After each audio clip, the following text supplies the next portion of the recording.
स्वागत है आप सभी का स्नैप्स लेट्स लर्न एकेडमी में। इस एक लेक्चर में हम बात करने जा रहे हैं वर्चुअल मशीन्स के बारे में।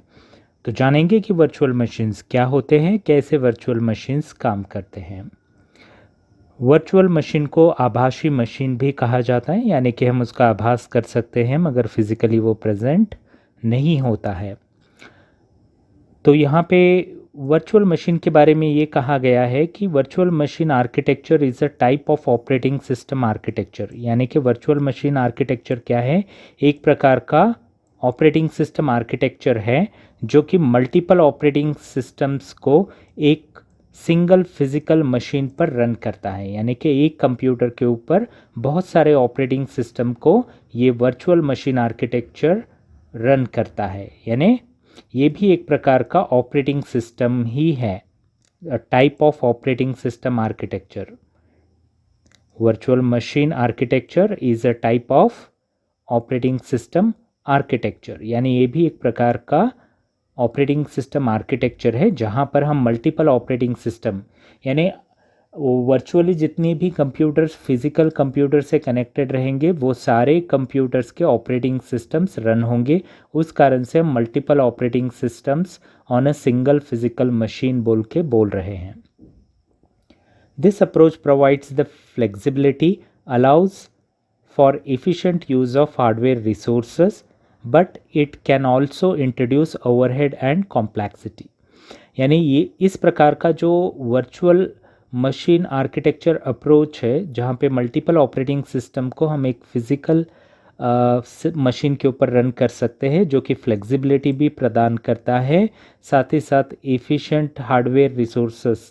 Efficient use of hardware resources का मतलब ये है कि आप एक ही हार्डवेयर रिसोर्सेस को कई सारे यूज़र्स यूज़ कर सकते हैं, जिससे कि हम प्रोडक्टिविटी को इम्प्रूव कर सकते हैं और कॉस्ट ऑफ हार्डवेयर को रिड्यूस कर सकते हैं।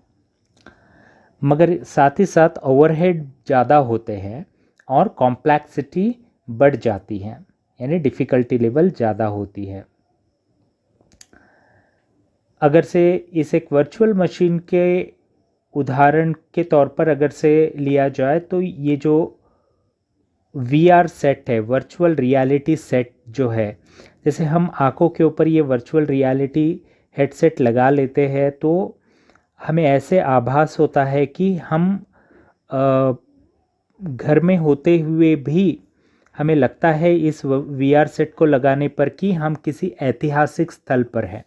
मान लीजिए कि कोई ऐतिहासिक स्थल हम देख रहे हैं, फिज़िकली वहाँ पे हम नहीं जा सकते हैं, मगर VR सेट के ज़रिए उसका अनुभव कर सकते हैं, अनुभूति कर सकते हैं कि वहाँ पे जाने के बाद हम कैसे फील कर सकते हैं, वो दुनिया कैसे दिखाई देती है, वहाँ के जो मॉन्यूमेंट्स है वो कैसे दिखाई देते हैं। ये सब कुछ हम अनुभव कर सकते हैं VR हेडसेट के ज़रिए, जिसे वर्चुअल रियलिटी हेडसेट बोलते हैं। सो वर्चुअल रियलिटी हेडसेट का उपयोग कैसे होता है? जब हम इस हेडसेट को लगा लेते हैं, हम जहाँ पर फिज़िकली प्रेजेंट है, मतलब मान लीजिए कि हम घर में या ऑफिस में बैठे हुए हैं, ठीक है। मान लीजिए कि हम घर में हैं, ठीक है। फिज़िकली मैं कहाँ पे हूँ? घर में हूँ। सो घर में होने के बाद मैं इस VR सेट को लगा के मान लीजिए कि किसी यूरोपियन कंट्री के मॉन्यूमेंट्स को मैं देख रहा हूँ, तो मुझे मैं कुछ देर के लिए तो भूल जाऊँगा कि मैं घर में हूँ, ठीक है। जब तक ये चलता रहेगा VR सेट, मुझे कैसा अनुभव होगा कि मैं यूरोप के ऐतिहासिक मॉन्यूमेंट्स के सामने खड़ा हूँ, उनको अपने आँखों से देख रहा हूँ। यानी कि मेरा फिज़िकल प्रेजेंस कहाँ का होगा? अभी यूरोपियन कंट्रीज़ का होगा। यूरोप के कंट्री में, यूरोप के किसी ऐतिहासिक स्थल के ऊपर मैं मौजूद हूँ, ये आभास होगा मुझे इस एक VR हेडसेट से। तो वैसे ही वर्चुअल मशीन्स जो कि कहीं और हो सकते हैं, मगर जो फिज़िकल मशीन होता है उस फिज़िकल मशीन के ऊपर हम उन सारे वर्चुअल मशीन्स को रन कर सकते हैं। यानी मैं अगर से कोई कंप्यूटर इस्तेमाल कर रहा हूँ, मेरा कंप्यूटर वर्चुअल मशीन है जो फिज़िकली किसी और कंप्यूटर के साथ कनेक्टेड है। जो भी मैं काम करूँगा, मुझे लग रहा है कि मेरे कंप्यूटर पे कर रहा हूँ, मेरा कंप्यूटर कर रहा है, मेरे कंप्यूटर पे सेव हो रहा है, मेरा कंप्यूटर मैनिपुलेशन कर रहा है, रिज़ल्ट प्रोवाइड कर रहा है, मगर फिज़िकली वो होता किसी और कंप्यूटर पर है। तो इस एक डायग्राम के ज़रिए अगर से जानने की कोशिश करेंगे कि वर्चुअल मशीन आर्किटेक्चर कैसे काम करते हैं। मान लीजिए ये जो दो नीचे के लेयर है, ये फिज़िकल कंप्यूटर है, यानी कि फ़िज़िकल हार्डवेयर है जिसके ऊपर होस्ट ऑपरेटिंग सिस्टम इंस्टॉल किया जाता है और इसी पे VMware हाइपरविजर इंस्टॉल किया जाता है। तो ये क्या करता है, जो मल्टीपल वर्चुअल मशीन्स जो कनेक्ट होते हैं इस फिज़िकल कंप्यूटर के साथ, इसके लिए गेस्ट ऑपरेटिंग सिस्टम बनाता है। गेस्ट ऑपरेटिंग सिस्टम के साथ साथ ये सारे जितने भी यूज़र्स हैं, ये सारे यूज़र्स इस एक फ़िज़िकल मशीन को इस्तेमाल कर सकते हैं, इसके रिसोर्सेज को इस्तेमाल कर सकते हैं। इसके एडवांटेजेस क्या है? The advantages of virtual machine architecture. Efficient resource utilisation, मतलब हम बेहतर तरीके से इसके पास जो संसाधन मौजूद है उसका पूर्ण उपयोग कर सकते हैं। यानी virtual machine architecture allows the multiple operating system to run concurrently on a single physical machine. यानी मेरे पास सिंगल फिजिकल मशीन है मगर मैं मल्टीपल ऑपरेटिंग सिस्टम को मैं एक साथ रन कर पाता हूँ इस एक सिंगल फिजिकल मशीन के ऊपर, जिससे मैं अपने हार्डवेयर रिसोर्स यूटिलाइजेशन को इम्प्रूव कर सकता हूँ, बढ़ा सकता हूँ। ठीक है, क्योंकि मल्टीपल ऑपरेटिंग सिस्टम एक ही फिजिकल कंप्यूटर के ऊपर चल रहे हैं, यानी कि एक ही हार्डवेयर इस्तेमाल हो रहा है।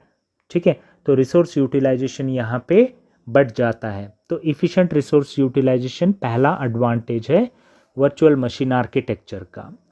दूसरा है इन्हांस्ड सिक्योरिटी।